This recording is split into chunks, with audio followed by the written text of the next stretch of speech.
Channel zero.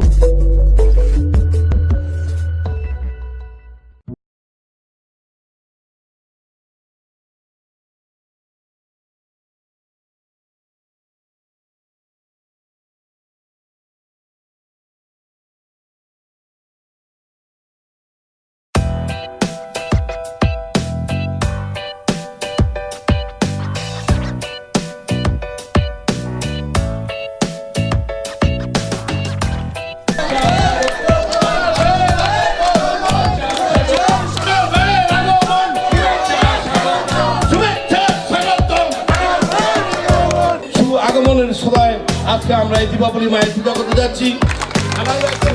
শুভেচ্ছা জানাচ্ছে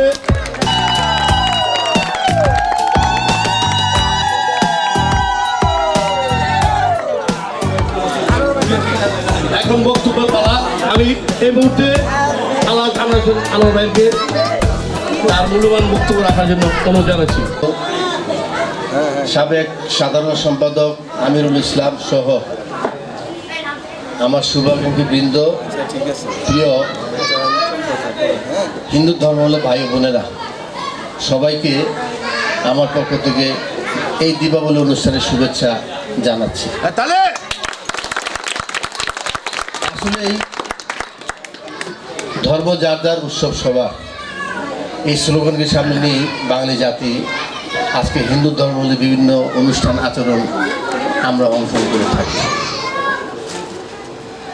জাতির জন্য শেখ মুজিবের স্বপ্ন ছিল একটা অসম্ভব বাংলাদেশ, যে বাংলাদেশে থাকবে না হিন্দু, মুসলিম, বৌদ্ধ, খ্রিস্টান, তাদের ভিতরে বিভেদ, অনৈক্য, যার ফলে 1971 সালের 7ই মার্চ জাতির জন্য বঙ্গবন্ধু শেখ মুজিব ঘোষণা করেছিলেন এবারের সংগ্রাম স্বাধীনতার সংগ্রাম, এবারের সংগ্রাম মুক্তির সংগ্রাম। আমরা তখন হিন্দু, মুসলমান, বৌদ্ধ, খ্রিস্টান বাঙালি জাতির ঐক্যবদ্ধ হয়ে বাঙালি জাতির মহান নেতা জাতির জন্য শেখ মুজিবের নেতৃত্বে আমরা স্বাধীনতা যুদ্ধ অংশগ্রহণ করেছিলাম। দীর্ঘ 9টি মাস যুদ্ধ অবতীর্ণ হয়ে বাঙালি জাতি এমন একটা পাকিস্তানি সেনাবাহিনীর সুদক্ষ সেনাবাহিনী পরাজিত করার মধ্য দিয়েই এই বাংলাদেশকে স্বাধীন করে নিয়েছিল। তার স্বপ্ন ছিল এই বাংলাদেশে একটা অসাম্প্রদায়িক বাংলাদেশের স্বপ্ন তিনি দেখেছিলেন, যে বাংলাদেশ হিন্দু, মুসলমান, বৌদ্ধ, খ্রিস্টান সবাই মিলিত হয়ে আমরা এই দেশকে এগিয়ে নিয়ে যাব। 75 সালের 15 আগস্ট জাতির জন্য শেখ মুজিবকে নৃশংসভাবে হত্যা করার মধ্য দিয়েই তার স্বপ্নকে নস্যাৎ করার জন্য চেষ্টা চালিয়েছিল। দীর্ঘ অনেকটি বছর এই বাংলাদেশের যে চেতনা নিয়ে স্বাধীনতা যুদ্ধ অবতীর্ণ হয়েছিলেন, সেই স্বাধীনতার চেতনাকে নস্যাৎ করার জন্যই এই বাংলাদেশটা বিভিন্ন ষড়যন্ত্র লিপ্ত ছিল। সেই সময় পাকিস্তানি ধ্যানধারণায় বাংলাদেশটাকে চালিত করার জন্য ষড়যন্ত্র চালিয়েছিল জিয়াউর রহমান এবং তার দোসররা। ইতিমধ্যে আমরা দেখেছেন জাতির জনক কন্যা শেখ হাসিনা বাংলাদেশকে আজকে বিশ্বের দরবারে একটা উন্নত জাতি হিসেবে প্রতিষ্ঠা করার জন্য চেষ্টা চালিয়ে যাচ্ছেন এবং ইতিমধ্যেই তিনি সেটা প্রতিষ্ঠা লাভ করেছেন। জাতির জনক কন্যা শেখ হাসিনা ক্ষমতা আসার পর আমরা মা বোন যারা রয়েছে, যে মা বোন একসময় ঘরের ভিতর আবদ্ধ ছিল, পাকিস্তানির সেই কট্টর স্বাধীনতা বিরোধীরা তখন প্রচারণা করেছিল আমার মা বোনরা ধর্মবন্ধু, তারা এই প্রাচীরের বাইরে যেতে পারবে না। জাতির জনক কন্যা শেখ হাসিনা মনে করলেন আমরা এই দেশের নাগরিক, আমার মা বোনের অধিকার রয়েছে, সেই মা বোনের অধিকারকে প্রতিষ্ঠা করার জন্য তিনি ইতিমধ্যেই আপনারা দেখেছেন যে আইডি কার্ড, সেই আইডি কার্ডে আজকে সন্তানের পরিচয় একসময় কিন্তু বাপের নামে সন্তানের পরিচয় ছিল। জাতির জনক কন্যা শেখ হাসিনা মনে করলেন তিনি একজন মা জাতি হিসাবে মা জাতির সে দাবিকে প্রতিষ্ঠিত করার জন্যই তিনি আইন করে বাপের পরিচয় পাশাপাশি মার নামও পরিচয় সন্তান পরিচিত হবে, এই আইনটা তিনি পাশ করেছেন। আজকে আমি এই দীপাবলি অনুষ্ঠানে আমি সবাইকে বলছি, আসুন আজকে দেশের এই ক্রান্তি লগ্নে আমরা সবাই মিলে হিন্দু, মুসলমান, বৌদ্ধ, খ্রিস্টান সবাই মিলে আজকে নিজের ভিতরে কালিমা আজকে ঝেড়ে ফেলে দিয়ে আজকে আমরা দেশকে এগিয়ে নিয়ে যাই। সবাই মিলে আজকে দেশে এগিয়ে নিয়ে যেতে পারলে আজকে জাতির জনক কন্যা, জাতির জনক শেখ মুজিব যে স্বপ্ন দেখেছিলেন সেই স্বপ্ন বাস্তবায়িত হবে। আমি সবার কাছে আজকে এই দীপাবলি অনুষ্ঠানে একটাই যদি কামনা করি, মনের কালিমা আজকে ঝেড়ে ফেলে দিয়ে সবাই ভাই ভাই হিসাবে, ভাই বোন হিসাবে আজকে সবাই মিলে আমরা ঐক্যবদ্ধভাবে এই দেশটাকে এগিয়ে নিয়ে যাই। তাহলে কিন্তু জাতির জন্য যে স্বপ্ন দেখেছিলেন সেই স্বপ্ন বাস্তবায়ন হবে। আমি তার বক্তব্য দীর্ঘায়িত করে আজকে এখানে যারা উপস্থিত রয়েছেন আমার পক্ষ থেকে, জেলা পরিষদের পক্ষ থেকে আপনাদেরকে আবার শুভেচ্ছা জানাই, মোবারকবাদ জানাই। একটা জিনিস সবাইকে আমি বলতে চাই, আসুন এই দেশটা আমাদের সবার, সবাই মিলে গেলে আজকে হিংসা বিদ্বেষ পরিহার করে আমরা সবাই মিলে এই দেশটা এগিয়ে নিয়ে যাই। কারণ এই দেশটা কিন্তু আমার আপনার সবার। যদি আমরা এই স্বপ্ন নিয়ে এগিয়ে যেতে পারি, আজকে দীপাবলির যে অনুষ্ঠান হচ্ছে সেই অনুষ্ঠানে সার্থকতা রূপ লাভ করবে। আমি এই কামনা করে সবাইকে আশীর্বাদ করি এবং আমার জন্য দোয়াতে সবাইকে আমার সালাম, শুভেচ্ছা, অভিনন্দন জানিয়ে আমি আমার বক্তব্য শেষ করলাম। সবাইকে ধন্যবাদ। খোদা হাফেজ। জয় বাংলা, জয় বাংলা। জনাব আনোয়ার হোসেন, এখানকার সকল বক্তবৃন্দ এবং সবাইকে জানাচ্ছি আমিন আবাসিক এলাকার পক্ষ থেকে শুভেচ্ছা ও অভিনন্দন। পাশাপাশি আমরা অত্যন্ত গর্বিত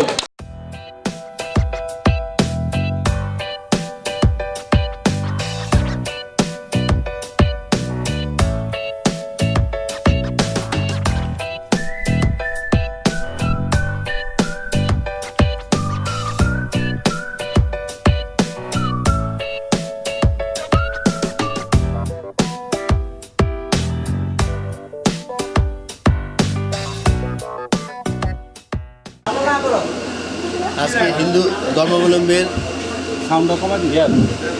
আজকে এই উৎসবে আমরা এসেছি। এই এলাকার যারা এই পূজারী, যারা এই অনুষ্ঠান আয়োজন করেছেন, আমার পক্ষ থেকে, আওয়ামী লীগের পক্ষ থেকে, আজকে জেলা পরিষদের পক্ষ থেকে আপনাদের এই দীপাবলি অনুষ্ঠানের শুভেচ্ছা।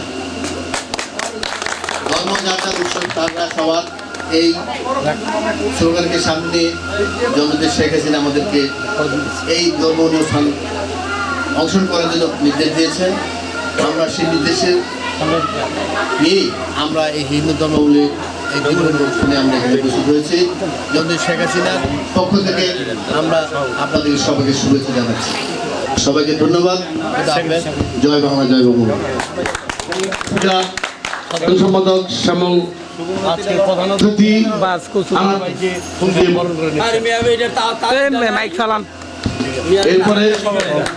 এরপরে সুশান্ত বিমুদ্রিত গালু ভাইকে, এরপর পর্যায়ে উত্তম আমি ধন্যবাদ সবাইকে। আজকে সবাই এখানে সমাপ্তি করুন। জয় বাংলা,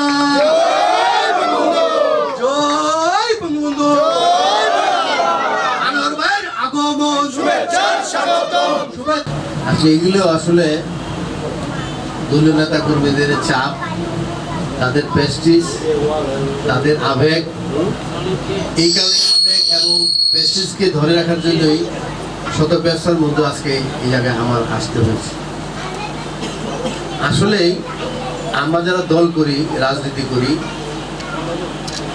আমাদের উচিত সেবার মনোবৃত্তি নিয়ে কাজ করা। আমরা যে কেউ হিন্দু হোক, বৌদ্ধ হোক, মুসলমান হোক, সব সত্য কথা। মুসলমান হোক, হিন্দু হোক, খ্রিস্টান হোক, সবাই এই পৃথিবীতে নশ্বর লাশ হয়ে কিন্তু আমরা এই পৃথিবীতে চলে যাব। কিন্তু চলে যাওয়ার পর মানুষ কিন্তু আলোচনা সমালোচনা করবে কে কেমন লোক ছিল। আমার কিন্তু কার্যক্রমটা যদি ভালো থাকে তাহলে মানুষ বলবে লোকটা ভালো ছিল, তার কার্যক্রমটা ভালো ছিল। আজকে শেখ হাসিনার নেতৃত্বে একটা অসম্পদের বাংলাদেশ, সুন্দর বাংলাদেশ, দুর্নীতিমুক্ত বাংলাদেশ, উন্নত জাতি হিসাবে বাংলাদেশ যে স্বপ্ন দেখছে সেই যে স্বপ্ন আমরা গঠন করতে চাই। আসুন সবাই মিলে আজকে দীপাবলি অনুষ্ঠানে, আজকে কালী পূজার অনুষ্ঠানে আমরা সবাই মিলে শপথ নেই, আমরা উন্নতর বাংলাদেশ প্রতিষ্ঠার লগ্নে শেখ হাসিনার একজন সহযাত্রী হিসেবে আমরা অংশগ্রহণ করতে চাই। আমরা শেখ হাসিনা একজন উন্নতর যাত্রী হিসেবে আমরা